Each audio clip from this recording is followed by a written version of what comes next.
Let us remind each other quickly about the isosceles triangle. This is a triangle that has two sides which are equal, and the angles that are opposite those equal sides will also be equal. So this angle here will be equal to that angle there. We normally refer to those angles as base angles of an isosceles triangle. That is fine. But because they lie opposite equal sides, we can also call them angles opposite equal sides. Also, the sides themselves, that side and that side, lie opposite equal angles. So you can call those sides that are opposite equal angles.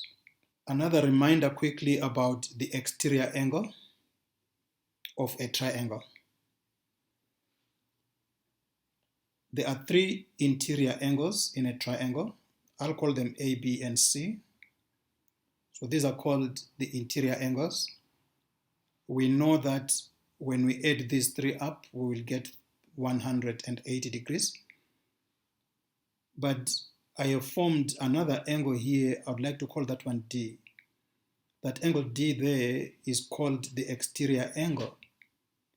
And there's a theorem that says, and we can prove it as well, that says that that exterior angle D is equal to the sum of the interior opposite angles. So D is equal to B plus A. D is exterior, which means C is interior. But B and A, relative to D, are not just interior, but they are interior opposite. We are given in this diagram triangle ABD, and we want to calculate the size of the angle that is marked theta. Now, to calculate angle theta, you definitely need to study your diagram and understand how you can approach it. I notice here that we can work out C2. So angle C2 plus 160 degrees will give us 180 degrees. This is because these are adjacent angles on a line. Therefore, the angle C2 can be found. Now, if you look at triangle EDC, we are given that ED is equal to EC, which means angle C2 should be equal to angle D, angles opposite equal sides. Therefore, we know that angle D is equal to 20 degrees, because remember, angle C2 is equal to 20 degrees. Now, this is also equal to 20 degrees, and we are trying to find that angle there at B. We know that angle there at A is 90 degrees, so we can use the sum of angles in a triangle. That 90-degree angle there, plus the angle that we are looking for, which is theta, plus angle D, which is 20 degrees, must give us 180 degrees. Sum of angles in a triangle. And now, solving this equation for theta, we should get theta is equal to 70 degrees. Now look at this one here. I'm going to work out B1. Remember, B1, D2, and theta can be related or connected using that theorem that says the exterior angle must be equal to the sum of the interior opposite angles. From this diagram, take note, this side here and that side there are equal, and that makes that triangle there an isosceles triangle. So let's work out B1 first of all. Now angle B1 is equal to angle A because these are angles opposite equal sides. Angle B1 plus angle A plus angle D1 should give us 180 degrees. And these are sum of angles in a triangle. But because B1 is equal to A, it means wherever there is A, I can actually put B1. We know D1 is 52 degrees. So solve that. 2B1 will be equal to 180 minus 52, which is 128 degrees. Divide by 2, you will then get B1 equal to 64 degrees. D2 in the diagram is the same size as angle theta because these are angles that are opposite equal sides. But I also know that angle B1 is an exterior angle for this triangle here, which means the angle B1 should be equal to angle D2 plus angle theta, because this is an exterior angle of a triangle. We know B1 is 64 degrees, and we said earlier on that D2 is the same thing as theta, and remember in this question we are looking for theta. So where there is D2 we can put theta. So this gives us theta plus theta, which is equal to 2 theta. And so if you solve, that should give us theta is equal to 32 degrees. Some questions will require you to apply your knowledge of quadrilaterals. If your quadrilateral is a parallelogram, then we know that the opposite sides and the opposite angles will be equal. Again, something interesting about a parallelogram is that the opposite sides will be parallel. That is why we call it a parallelogram.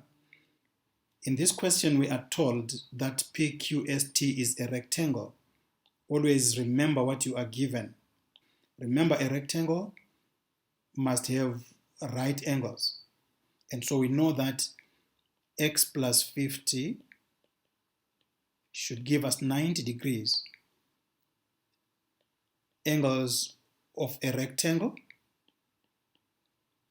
are equal to 90 degrees. So we know that x is equal to 40 degrees. Now we need to find y. So I'm going to use V1 as my exterior angle and continue from there. Angle V1 is equal to angle x, but we know that x is equal to 40 already. So my reason here will be alternate angles. PT is parallel to QS. Therefore, angle V1 is equal to angle S1 plus angle Y. My reason is exterior angle of a triangle. Now V1 is 40, we know that. Right, if you look at the diagram again, angle S1 and angle Y are opposite equal sides. So S1 is the same as Y, is angles opposite equal sides. Those are the equal sides there, VR and VS. So now that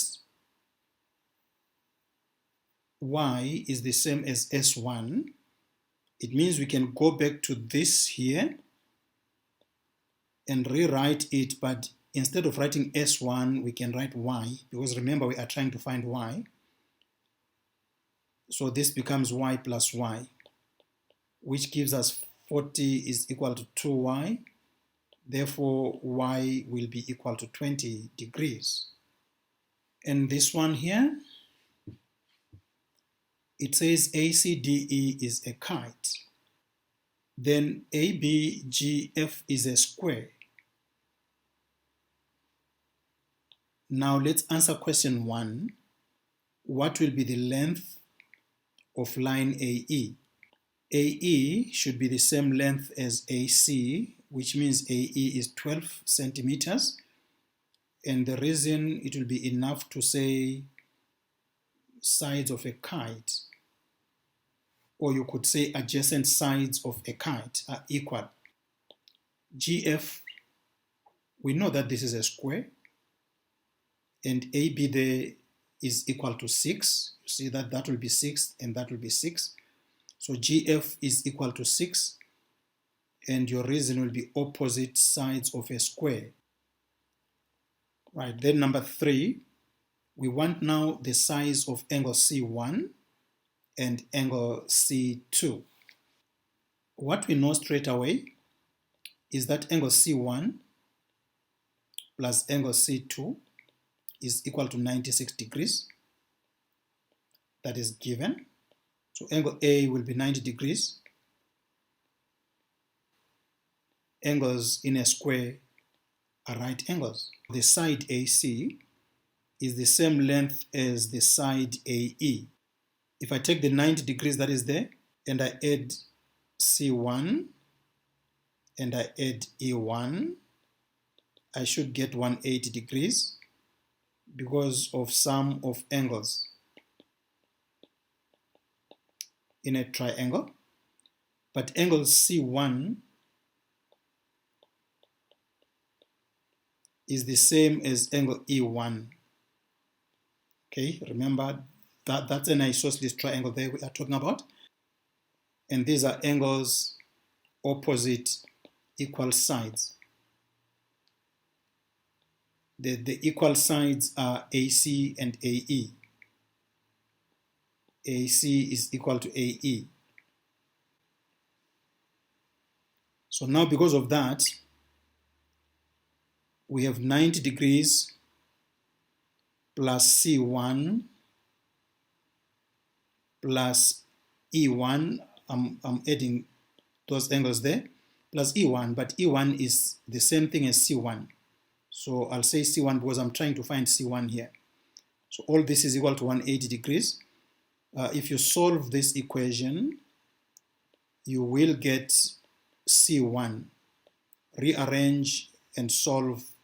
C1 will therefore be equal to 45 degrees.